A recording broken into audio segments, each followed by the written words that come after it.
Chapter 14. Seth's Renewal. Before we get started, where did you put your old clothes, darling? Rarity asks me with a peculiar edge in her voice. I blink. That's the kind of tone my mother would use if she was about to uncover me doing something wrong. I threw them over by the stage, I tell her, indicating the pitiful-looking pile of torn-up clothes. A demonic gleam appears in her eyes, and she lifts up the clothes with her magic. She marches across the room toward a door tucked behind the stage. What exactly do you plan on doing with them? I'm going to dispose of them. Such garments are not fit even for the likes of diamond dogs. I don't know what a diamond dog is, but with the way her nose is up in the air, I assume they aren't anything special. Hang on a moment. In those pants is my... Rarity, wait! I call out in alarm as she passes through the door. I curse and follow her through the door and into a large kitchen. What the hell? Is she going to burn them? Rarity is standing in front of her oven, which is open and looks to be already heating up. Yep, she plans on burning them. Whatever is the matter, darling? Surely you aren't that attached to these? She holds up the clothes. Not the clothes, it's what's in them. Give me the pants, I demand, stretching out my hand. Bemused, Rarity sends the torn remnants of my old jeans over to me with her magic. The rough cloth chafes painfully against my skin as I jam my hand into the front pocket. My fingers feel the rough protective covering that's wrapped around my phone, which makes it easier for me to grasp and pull it out. What is that device? Rarity questions me, watching as I pocket my phone in my new pants. Huh, if someone told me a month ago that I'd be asked by a ridiculous primped-up pony to explain a smartphone to them, I'd probably have punched the fucker in the face. I don't feel like explaining it. It's as alien to you as magic is to me, I reply, disappointing her. It's a useless brick now anyway, without electricity to power it. It needs electricity to work. Rarity looks thoughtful, almost as if she's rolling an idea around in that head of hers. After I confirm with a nod, she smiles. Why, you should go to Canterlot. Many ponies there have electricity of some kind. That's not the point. You can't just shoot electricity into this thing. You'll blow the circuits, I explain, irritably. Perhaps not, but I'm sure some ponyware will have the skills necessary to help you, Rarity insists. I can't really think of anything to say to her that, so I just grunt instead. Back to the matter at hand. Is there anything else of value in these pants? There's still my wallet and keys in there. I doubt I'll ever need them again, since my car and dorm are currently buried under several tons of earth, and the cash I have in there is useless. Fuck it. I regret it if I'd let them burn. After fishing them out, I give Rarity the go-ahead. A devilish smirk appears on her face, and then she jams my old clothes into the oven and shuts the door. I can't help but rub my forehead in exasperation. None of these ponies are anything close to normal. When I look back up, I see that Rarity is looking at me. No, she's actually looking at my hair intently. What? I demand, taking a tentative step back. Why don't we do something about that mane of yours, darling? Rarity suggests, following me. After all, it's your most defining feature. It would be a tragedy if we let it deteriorate. What? She wants to... It's my... What the fuck? Absolutely not. No pony touches my hair. Ever. I vow. Besides, I don't even want to know what some pony like you would do to it.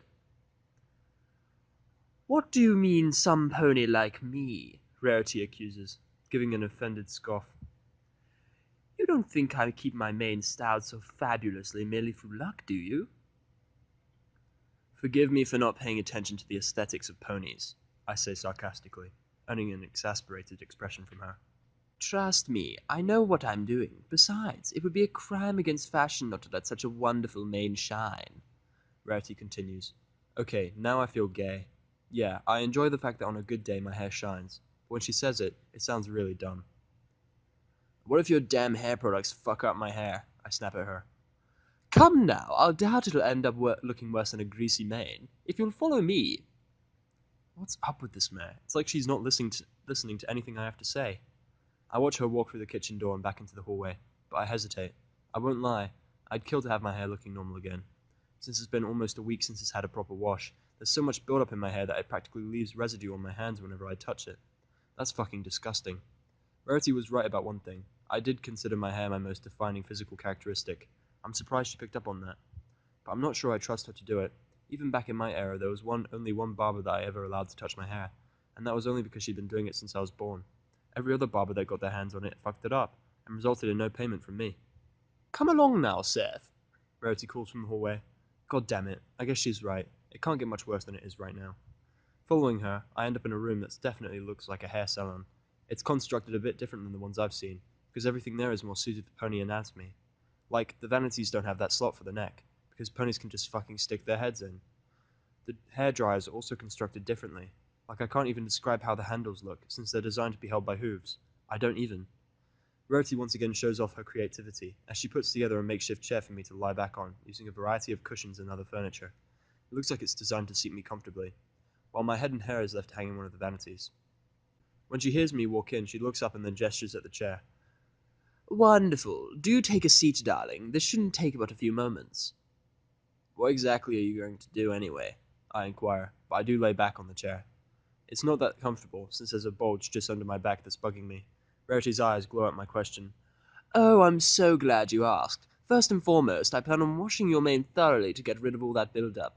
Then I'll add in conditioner to add that shine back to it, Rarity describes for me, already gathering the materials she plans on using. Well, she sounds like she knows what she's doing. Then I have a few stylistic choices in mind. Like your mane is pretty long, so there...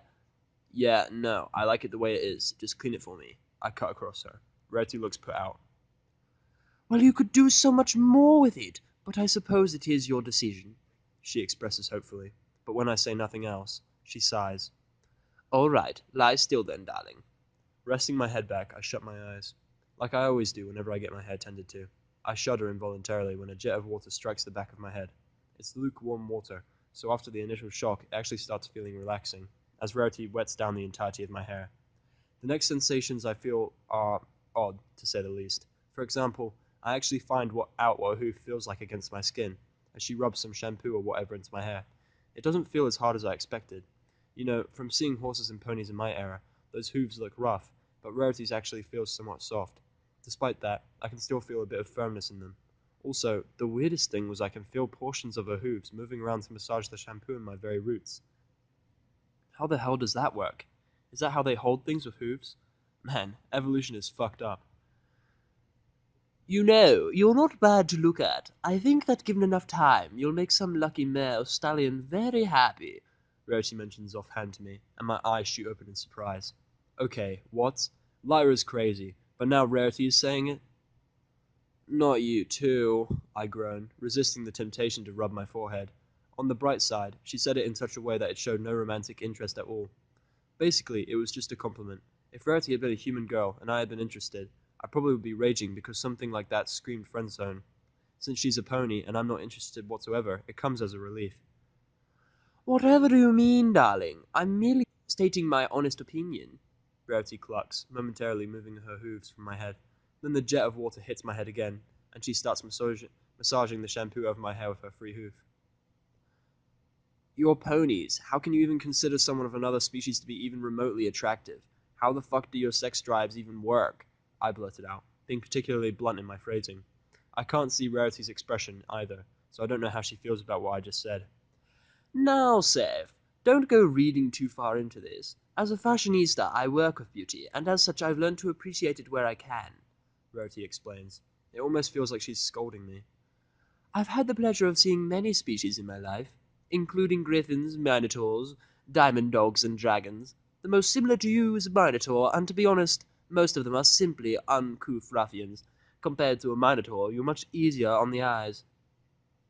I can understand that reasoning, I guess, I admit, seeing the sense in her words.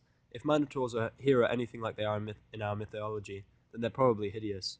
If she gives me a comparison like that, hell yes, I'm better looking. Furthermore, interspecies relationships are accepted in Equestria if you haven't already heard, Rarity reminds me. I did hear that. Then it shouldn't come as a surprise that some ponies have a taste for the exotic, Rarity points out, just as she starts working conditioner into my hair. You did say that Lyra showed some interest in you, if I remember correctly. Yeah. I doubt she was the only one, Rarity finishes. A sense of dread pervades me at her words. So there's other ponies out there that have been looking at me like that. Fucking hell, I really need to get my own place, so I can avoid all these crazy ponies. Wanting to fuck a human? I mean, really? Guess I should be a bit meaner then, to discourage that, I remark, much to Rarity's horror. Why ever would you do that? Having ponies appreciate the way you look is far from a bad thing. Like I said, I think you and a lucky mare or stallion would be very happy together, Rarity protests. I'm not having this conversation again. The answer is no. End of story, I avowed. Rarity is silent for a few moments. I see. Well then, I shall mind my own business, if that is what you desire, as much as I'm satisfied by that. Rarity's tone is short and clipped, to the point where I can tell she's not happy with me. Get the fuck over it. I'm not going to suddenly decide to fuck a pony simply because you think I'd be happy. On second thought, most of these ponies just expect me to assimilate into their society, despite 2 decades of human upbringing. I don't need love, which is basically just a sugar-coated word for sex, to be happy. I certainly don't need it from ponies. I believe I am almost done. All that is left is to dry it.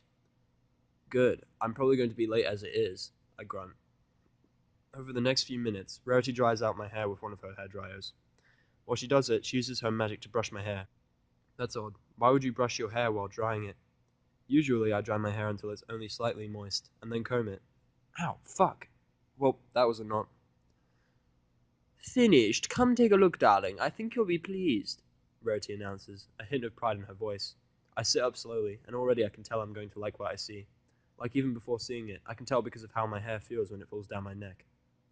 Before it would hang in clumps, knots, and stick to my skin. Now it feels like some fucking silk. Like it's supposed to. My scalp no longer itches either. Thank God. Having an itchy scalp is maddening. I get off the chair and look at Rarity, who is holding up a small mirror with her magic. Peering into it shows my ordinary, unblemished face. But now I look so much better because my hair doesn't look like shit.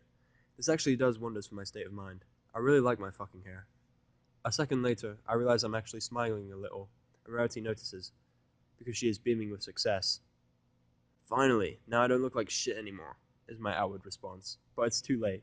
Not even my coarse language can dampen her spirits. She knows I like it. Indeed, and now you know our main products won't damage your mane, Rarity remarks. Fair enough. Now, didn't you have some other outfits to show me?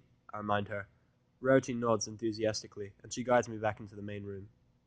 Now, I'm not going to waste time writing down how I try on each and every outfit. It was repetitive as fuck, but the outfits were good. Those I'm going to describe. The first one is another set of blue jeans and a long-sleeve shirt, only this time this shirt is white with dark purple rings around the collar and sleeves. Huh, so Rarity essentially made a shirt with her own color scheme on it. I guess I don't mind wearing it. I mean, purple isn't that bad of a color, and I never gave a fuck about fashion anyway. The second is a bit more formal looking. This one consists of khaki slacks made of a material I can't identify, and a plain black shirt reminiscent of a polo. Huh, that's oddly lacking in pigment. When I questioned her about her color choice, she responds with, "It matches your hair, darling." Fair enough, I suppose. The third is more of a heavier nature, likely for the winter that's soon to arrive. The pants are made of a much thicker material, similar to sweatpants, only less shitty. The shirt is actually double layered. To reiterate, it's basically a grey t-shirt, stitched together onto a white long-sleeve shirt that is specifically designed to keep in heat. Additionally, there's a dark green jacket to go along with that outfit. When I beheld the last outfit, I pause. Picking it up, I show it to Rarity. What exactly is this? I ask, calmly holding up the small black shorts that look a little tight for me. Oh, that one. Those are swimming trunks, just in case. It never hurts to be prepared, right? Rarity answers me with a smile. I look back at them unconvinced. Really? They look too small for me, I tell her, stretching the material. It's actually more elastic than I expected. Whoa, so it's like Under Armour. That's so cool. Never mind, they stretch. The better question is, why the hell would I need these in the winter? It's not quite winter yet, dear. The lakes are quite tolerable, even now, Rarity informs me. That's actually good to know. I'm not usually one for swimming, but I do occasionally when I have free time. And by swim, I mean lie on a floating thingy. Shut up, I don't know what they're called. And take a nap. I see. Anyway, thanks for the clothes, but I need to get going, I say, shouldering my rifle and moving toward the door. Rarity blinks at my abrupt farewell, but she composes herself quickly. Of course, darling. Feel free to visit. You're always welcome here, Rarity calls after to me. I wave a hand absent-mindedly, and then leave the boutique behind, carrying my clothes in my arms. It's kind of dumb how fast she warmed up to me. I mean, I threatened her sister and insulted her repeatedly. Yet now I'm welcome at her house any time. Come to think of it, she's not the only one who's made a quick turnaround. Rainbow did the same thing. We went from bitter enemies to whatever we are now in the space of a few days. Something doesn't seem right here. Wait, I remember seeing Twilight talking to Rainbow just before the latter started acting somewhat nicer. I feel like there's a correlation. If Rainbow and Rarity are only acting friendly because Twilight says something to them, then they're honestly just like every other goddamn human, and would completely invalidate Rainbow's whole "I'm your friend now" speech. I'm going to confront Twilight about this the next time I see her. If she confirms my theory, I'm probably going to knock her the fuck out and then go find a better way to get myself killed. Yeah, I'm done thinking about this. It's a good thing I'm heading back to see Vinyl. I need a music fix, and there's no way I'm asking Lyra. Vinyl opens the door just before I knock. Her shades are already on, and it looks like most of her stuff is loaded up in the cart already. Perfect timing, Seth. Come on in. She greets with me, with a grin stepping aside so I can walk past her. Nice threads, dude. You see Rarity? Against my better judgment, I confirm bitterly. But at least I'm wearing some decent clothes for once. Wow, and it's more than just the threads. You look good, bro. Especially your mane. Vinyl compliments me, causing me to look at her in disbelief. That's 3 ponies now. I have commented on my hair. And it helps that you don't smell like a stallion's locker room anymore. Thanks a lot, I return sarcastically. But I'm not really that mad. She's right, of course. Additionally, I actually like this kind of interaction. I see your place still looks like shit. Fair enough. Anyway, let's get this thing moving, Vanna responds, not really offended. Okay, let me put all these clothes upstairs, I tell her. After a quick run to my room, I position myself behind the cart again, like before, like the time 2 days ago. We lever the cart out of the door and onto the streets, locking the door behind us. Hey, Vinyl, I say tentatively, getting the attention of my boss. What's up? Have you spoken to Twilight recently? Vinyl's also been treating me nicely, so I want to see if my theory holds. Not since the party. I'm not as close to her as I am to Pinks and Rainbow. Why? Vinyl answers, sounding curious. Huh. So Twilight hadn't spoken to her about me. Or maybe she's just not telling me. So that solves absolutely nothing. It's kind of dumb asking some pony a question if you're not going to trust the answer they give. No reason, I grunt, essentially cutting off the conversation there. Or that's what I'd like to have happened. Speaking of Pinks, have you seen her recently? I haven't seen her since the party, and that's odd. She's usually outside socializing. Vinyl asks me, concerned. I tense up at that. Shit, Pinky's missing? That's probably my fault. It was just yesterday morning that I yelled at her. My intent was just to get her to leave me alone. Did I really hurt her that bad? No, I haven't, I respond honestly. I'm not telling Vinyl a thing. I don't want to deal with the self-righteous bullshit she'd give me. In the end, it's not really my problem. Pinky will get over it eventually, and then she'll leave me alone, just like I planned. Weird, Vinyl muses. With that conversation out of the way, the both of us focus entirely on moving the cart. With Vinyl's direction, it isn't very long before we end up at the club. Well, I guess I should call it a bar, because clubs are something you'd find in a city. You know what? This is my damn journal. I can use what terminology I want. I'll call it a claw. Just kidding. I'm not really going to do that. Alright, let's get this baby inside, Vinyl directs, and then the two of us hoist the cart over the threshold and into the building. The first thing I notice is that the place is full of ponies. Some of them I actually recognize. I would say who they are, but my vision is suddenly filled with insanely bright colors. Namely, every single color of the fucking... There you are! I knew if I find Vinyl I'd find you. Rainbow. Welp. Here was me thinking I rid myself of her for today. I guess not. Well, you found me. Proud of yourself? I deadpan. I'm always proud. I'm a smoker. I'm always proud of myself, Rainbow proclaimed, thumping her chest with a hoof. Then she looks at Vinyl. Sup, Vinyl? How's it hanging? Pretty sweet, Dash. Pretty great turnout we got tonight. That you're doing? Vinyl returns the greeting enthusiastically. Rainbow swells herself up with self-importance. You know it. I did the rounds, she responds.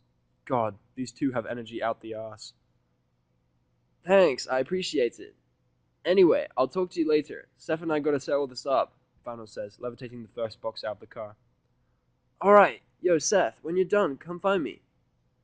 Rainbow addresses me again. She jabs a hoof at one of the tables in the back. To my dismay, Lyra and Bonbon are sitting at the table she's pointing at. Me and a few others are sitting in the back. Sure, whatever. Now screw off so I can work, I reply dismissively. Rainbow immaturely sticks her tongue out at me, and then she flies back to her seat. Then, essentially, it's just a matter of unloading all the shit from the cart. This time, though, Vinyl actually lets me help her set up the wiring, though she's instructing me over my shoulder the whole time. You know why I put the carpet last? It's because of all these wires I got running everywhere. You don't want ponies dancing too close to the equipment without that carpet, because they'll trip on the wires and probably knock things over. Vinyl explains while the two of us are uncoiling the wires. So make sure to keep the bulk of the cabling in the square area, so we can cover it up with the carpet. Where do these cords go? I ask, holding up the end of several wires that are labeled with pink tape. I recognize the equestrian scrawled onto it, but I can't read it. It only takes Vinyl a second to identify them. Those go to the LEDs. Give me 1 second and I'll show you how to hook them up, she informs me. I'm learning a lot about setting this stuff up. It's weird because when we set up for Pinky's party, all I did was unload the cart and do some heavy lifting. Now she's actually teaching me how to set it up. I'd ask her why, but I don't really feel like it. I'll ask her later. Vanna helps me set up her speaker system, which mostly consists of the two of us lifting massive speakers from her cart and placing them strategically around the room to spread the sound out around evenly. Some of the speakers have holes in the top. These are where the LEDs generally go. You place these metal poles here. Vinyl levitates several poles out of the cart and passes a few of them to me.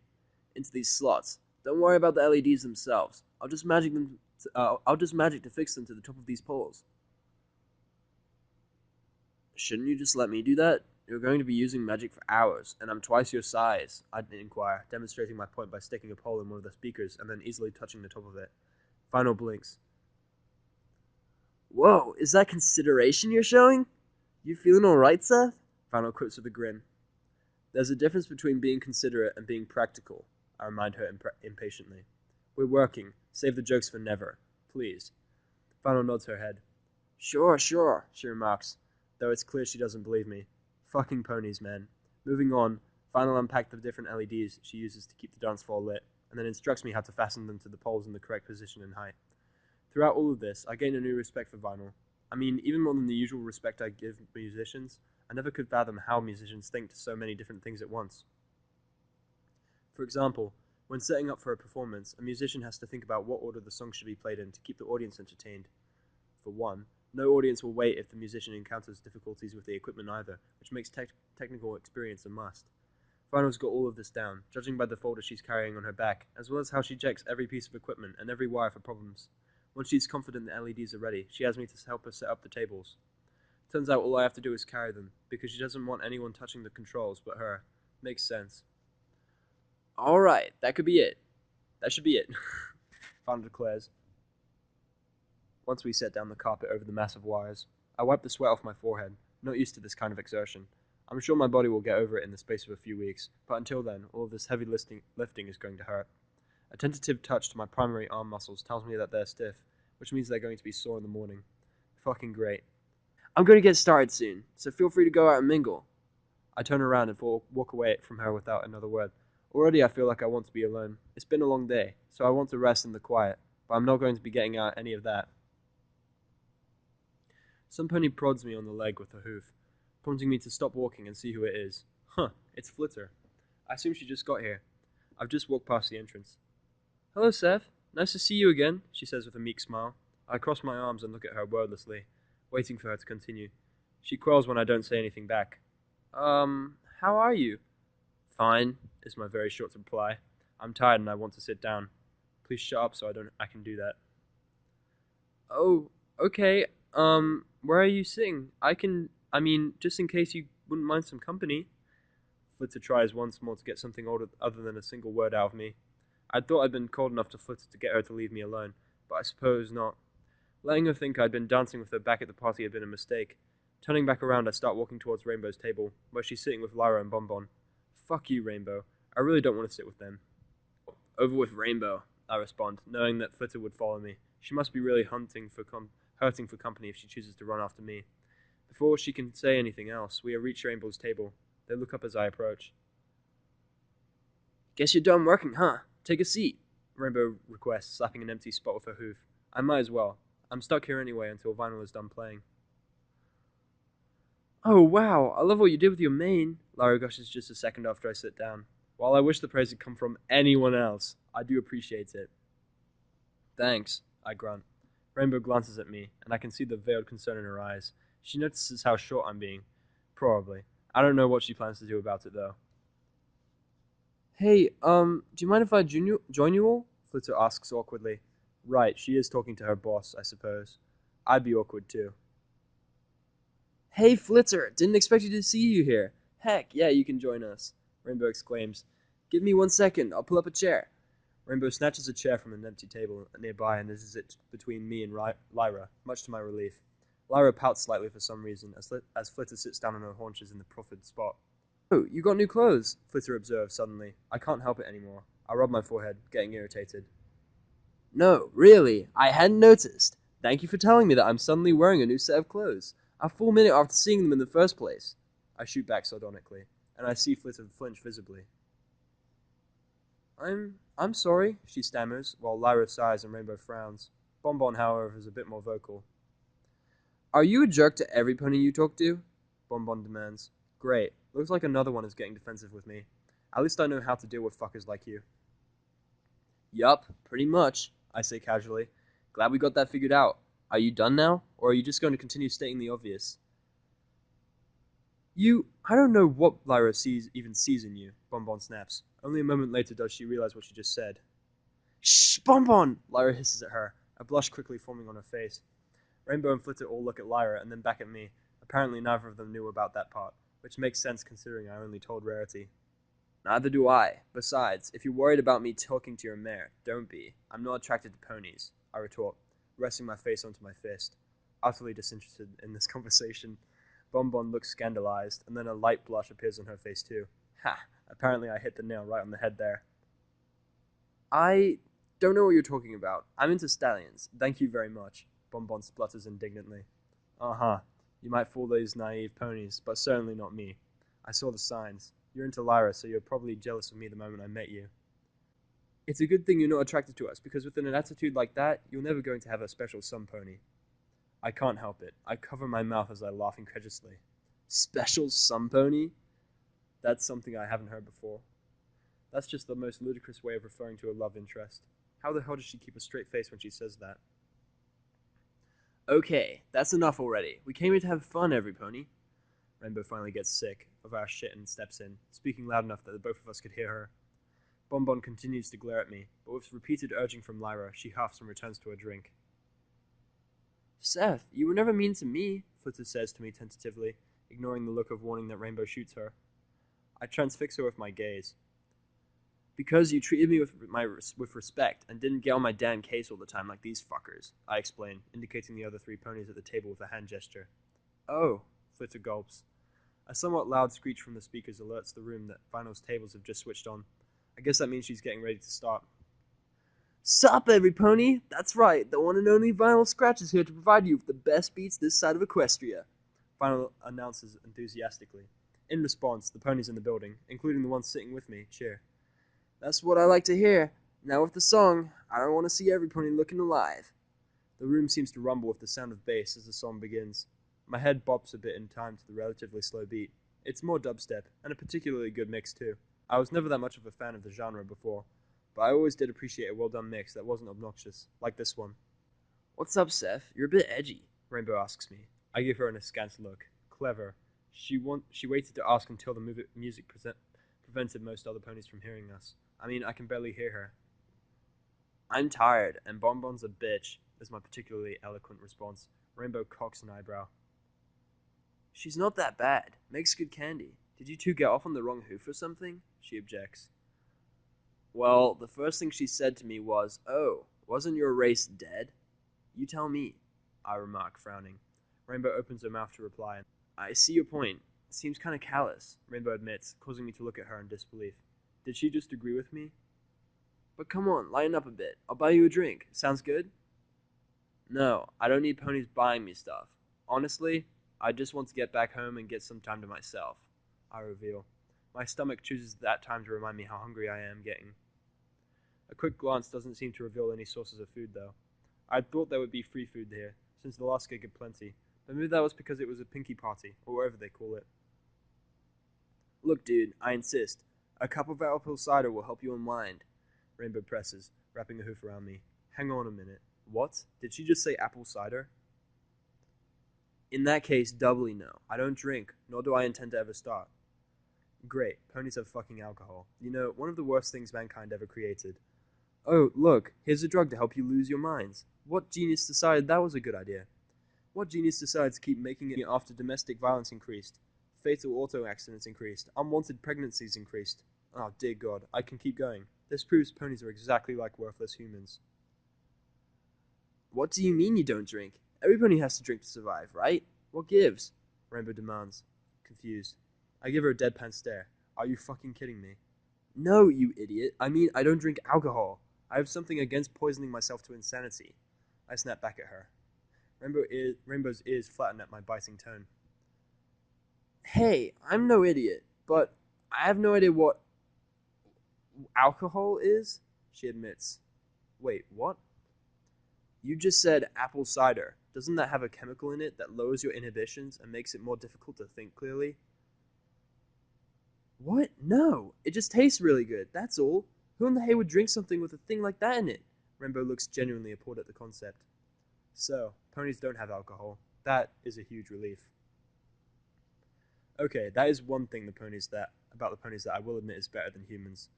Faith in pony kind is a smidgen restored. Humans, just another reason why I hate them, I answer. Rainbow nods, apparently agreeing with that sentiment. So how much for some of this cider? I think it's like 2 bits a cup, Rainbow muses, scratching her head with a hoof. Fuck it, I might as well. I have 2 bits cushion anyway, so that I'd still be able to afford rent.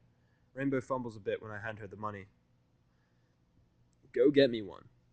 I said I'd pay for it, Rainbow reminds me, but I transfix her with a stare. She holds it for a few moments before sighing and getting up. Fine, stubborn human. Conniving pony, I shoot back, looking down at the table.